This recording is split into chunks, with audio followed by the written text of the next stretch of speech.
What's up, everybody? It's your girl Kiwana. I am back with Beauty in Black Season 1, Episode 11, Up Against the Wall. So, look, this is what I need y'all to do. Like, comment, and subscribe to my channel. Click the notification bell button so you can be updated on every video that I drop. Please make sure that you guys are liking, hitting a like button on all of my videos so I can stay in the algorithm of things, okay? Now, whether you do it on your way in or on your way out, that is totally up to you. That's between you and Jesus. But I actually just need y'all to do it, okay? And thank you to all the new subscribers. I see you guys. I really hope everybody like my content. And without further ado, episode 11. Ciao. So I just also want, I don't know why I do this. So really, I really want to remind y'all that I have finished this, okay? And child, anyway, so y'all, the episode picks back up. Y'all know Jules at this point, he is pissed. You understand? He is pissed off at Kimmy because he found out that she unalived Body and Delinda. Like they didn't deserve it. Like I felt like they really deserved it. Y'all felt like they deserved it. Stevie Wonder and Ray Charles felt like they deserved that. Okay? We happy about it. Okay. So anyway, y'all remember Alex and Traction? I think that's his name. Both of his police officers who work detail at the at the strip club. You know, I guess they work at the police department part-time, and they're his people. So he asked both of them to find her. Y'all know he used his favorite line, find Kimmy and bring her to me. I was like, ain't nobody coming to see you, Otis, okay? Like, he had to use this line the whole time. Like, these are the things that stuck out to me. So we go over to Pastor Evangelist Mama Olivia house, okay? And y'all know she talking to her boy toy about setting up harvest. She was like, you know, your people didn't do the job, and now you gotta pay. So she was like, you know, you ain't take care of me, so now I gotta take care of you. Baby, when I tell you he was begging for his life, she was like, baby, don't beg. She was like, get in the bag. He was like, no, please. Get in the bag. Child. He was like, please, no. He got in the bag. And she was like zipping that bag up. Well, you know, he had to put himself in the bag. And so her boys unalived him while he was in the bag because it's less stuff to clean up. So they put the bag over them, and then they unalive him. So, you know, the blood stays in the bag. When I tell y'all this lady is crazy as a mofo, this lady is the devil, okay? She is the devil's daughter. And Norman is the devil's son. And then Menendez boys and Mallory is his grandkids, okay? Like, and Jules is the devil's friend of, okay? I'm sure that Body and Delinda have a space in the devil's playhouse as his bottom bitches, okay? Anyway, Horace, we get over to Horace's house. He's sitting with Vernie. He asked Vernie about the outs of the will.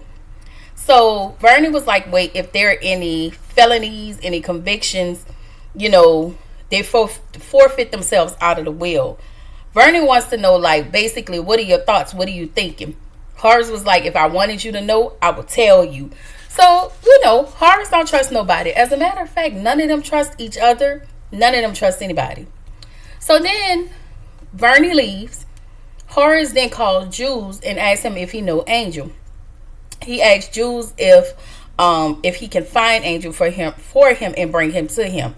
So that sent up some red flags for Jules, because he immediately is thinking that the judge had told Horace some stuff. and that Horace knows about their dealings.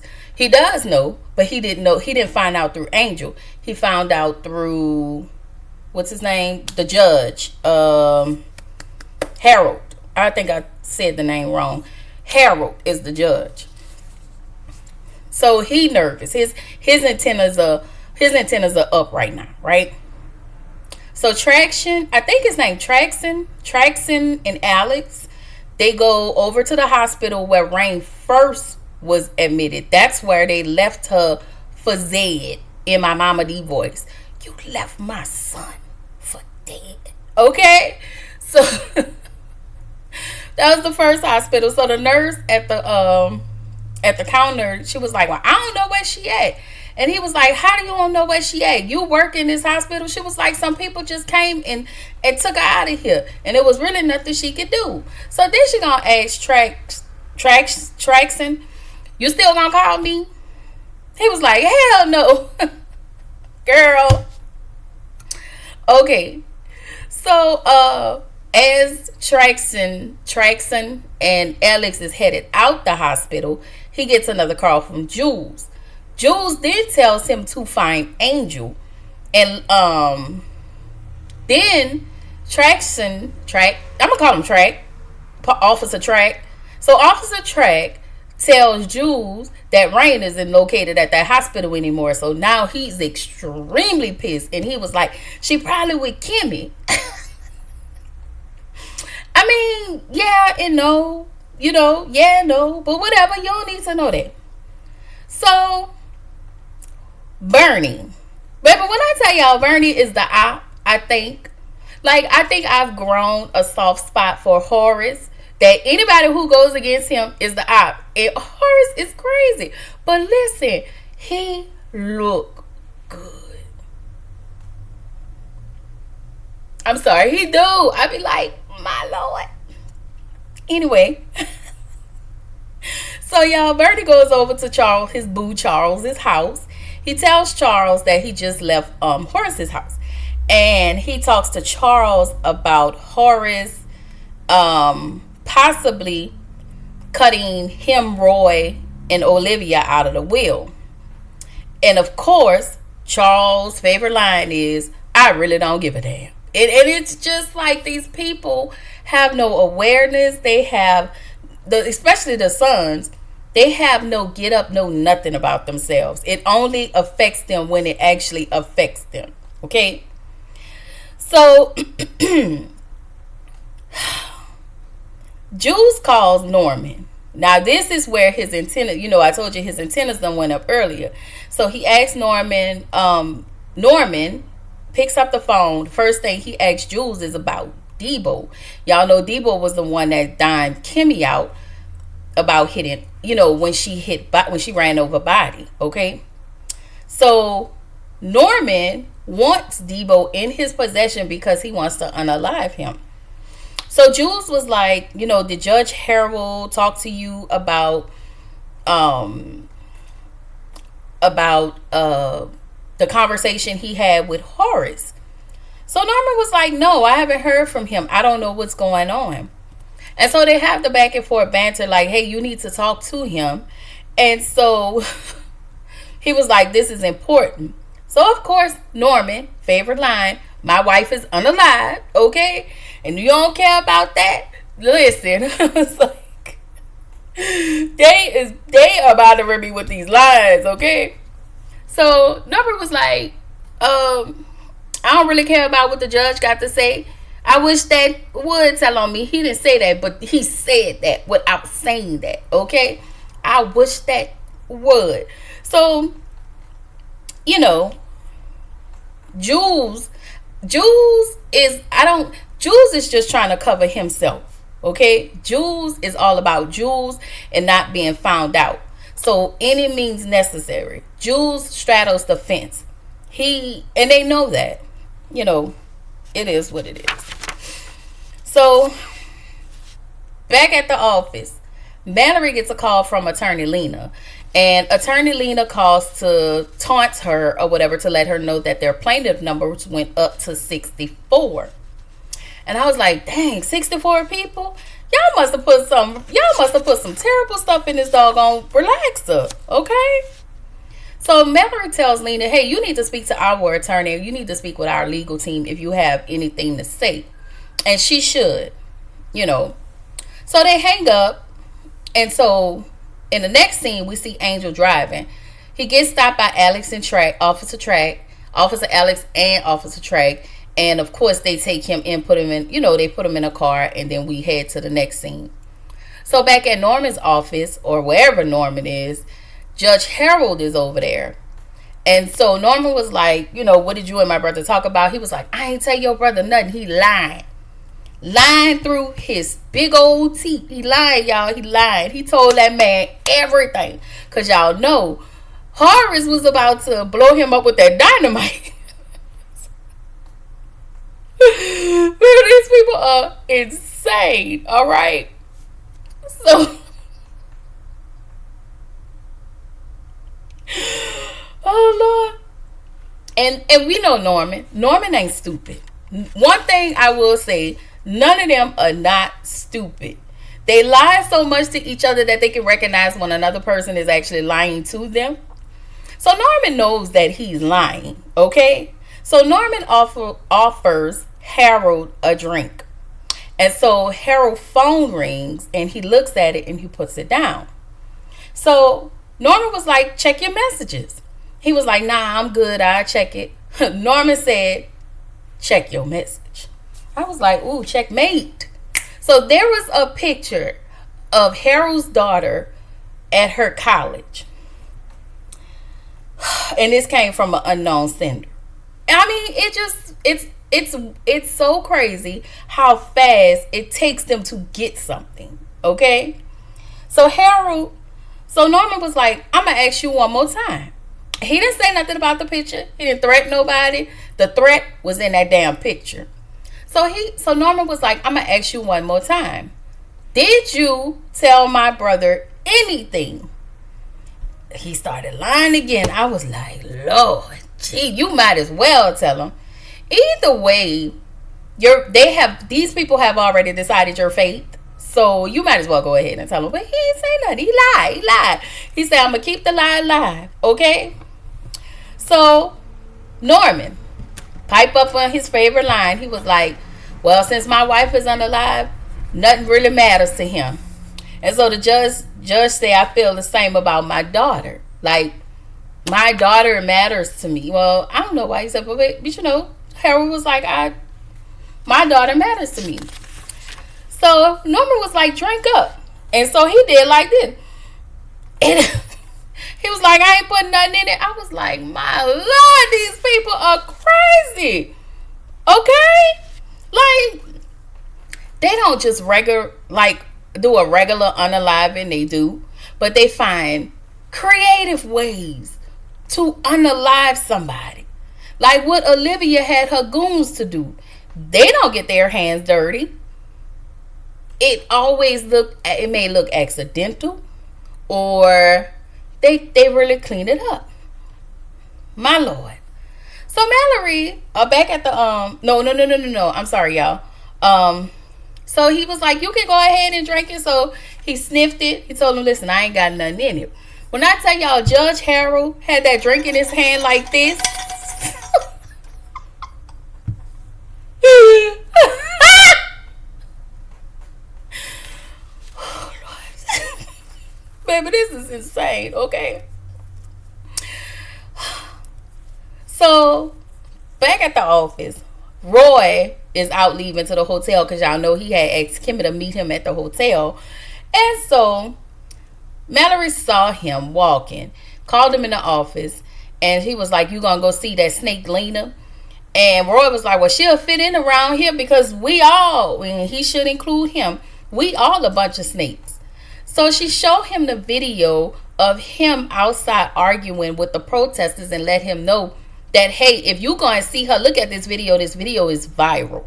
So I basically just to suggest, do not go see her if that's what he's doing. So he left. It was that banter that they have.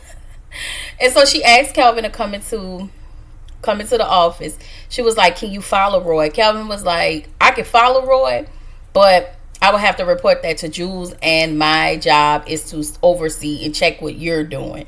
And I bet he wants to check on her. Okay? So, Calvin is just as toxic as Jillian. And he liked Mallory and all of her shenanigans. Okay? All of her shenanigans. Alright? And then he had the nerve to have that lady panties in his pocket, and he gave it to her, talking about, if you gon', don't cry. If you gonna cry, wipe your face with this. Sir. Ugh, sir. Anyway, Jillian, she tells him to leave out of the office. And I tell y'all, Mallory gets so worked up when it comes to Calvin, and not in a bad way, okay? So anyway, after she told him to leave, he left out and just was standing around just watching her office. So Jillian comes up. When I tell y'all, Jillian is nuts. Jillian apologizes to Calvin and he tells her, I don't want you. I'm good on you. She was like, well, I'm going to tell her husband. And he was like, listen, most people do. They don't announce what they're going to do. They just do. So you go ahead and do it.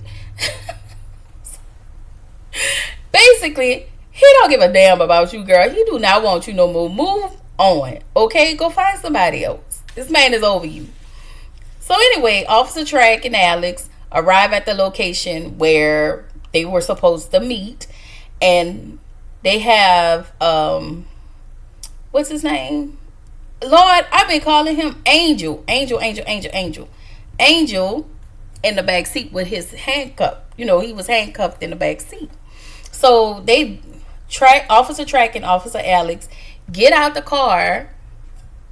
They go get in another car and they zoom off.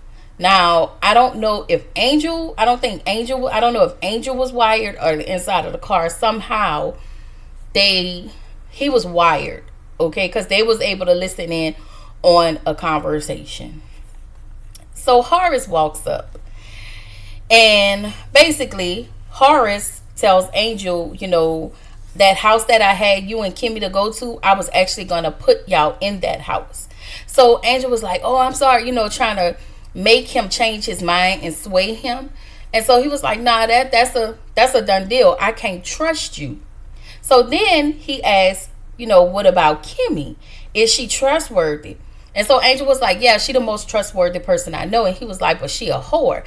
And Angel was like, no, she not. He was like, she not even like that. She's a nice person. I was the one who got them caught up in this. All of this is happening because of me. So he admits to Horace what has happened. And I'm not sure if that was heard. I don't know, once they got out the car, if Officer Track and Officer Alex couldn't hear what was being said. But I don't know. Anyway, after that, Barney goes to Mallory's office. And at this point, Barney is a damn op. Okay? Shut your damn mouth, Barney. Okay? He was pissing me off. I'm sorry, y'all. He was pissing me off. Okay?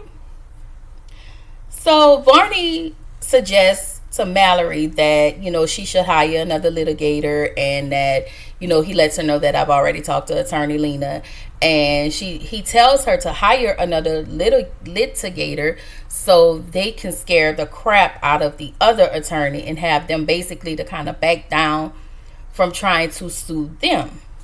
It's going to cost them a lot of money, so Barney's going to get up, drive up the numbers, give her the numbers, and then she'll take it to the board. So after that, he proceeds to ask, tell her, hey, you need to speak with your father-in-law. And she was like, why? Is it that bad? So basically, he just alluded that your father-in-law is asking about the stipulations of the will. And I was like, Barney.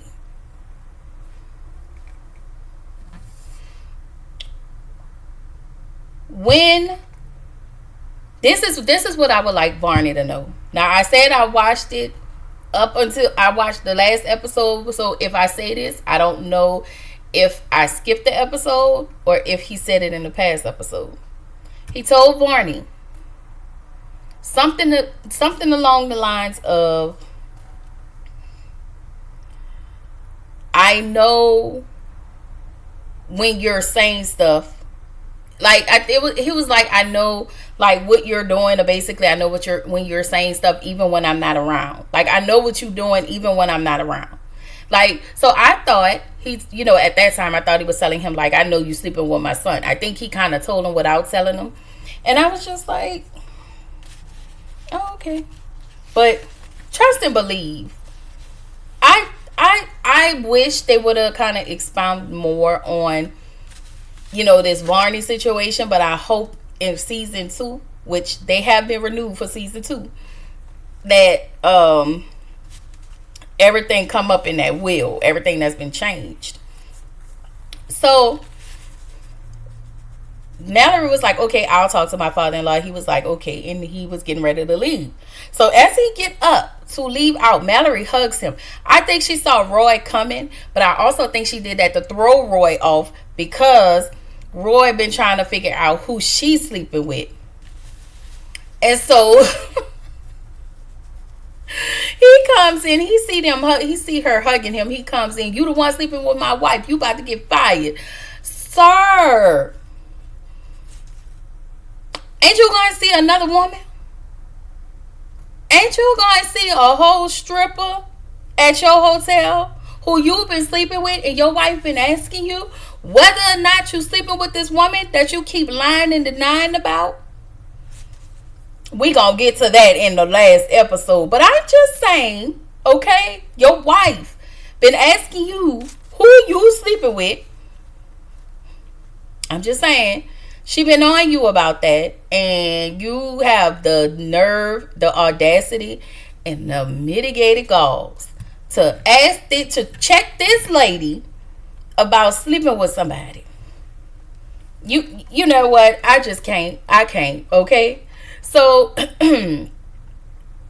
Mallory was, you know what? Don't worry about it, Varney. You still have your job. Just do everything as usual. Roy left, and that was that. So Rain calls Kimmy. Kimmy's at the hotel, and she tells her, hey, seeing Roy, she thinks basically seeing Roy is a terrible idea. So here come Kimmy with her favorite line. I'm trying to find my sister.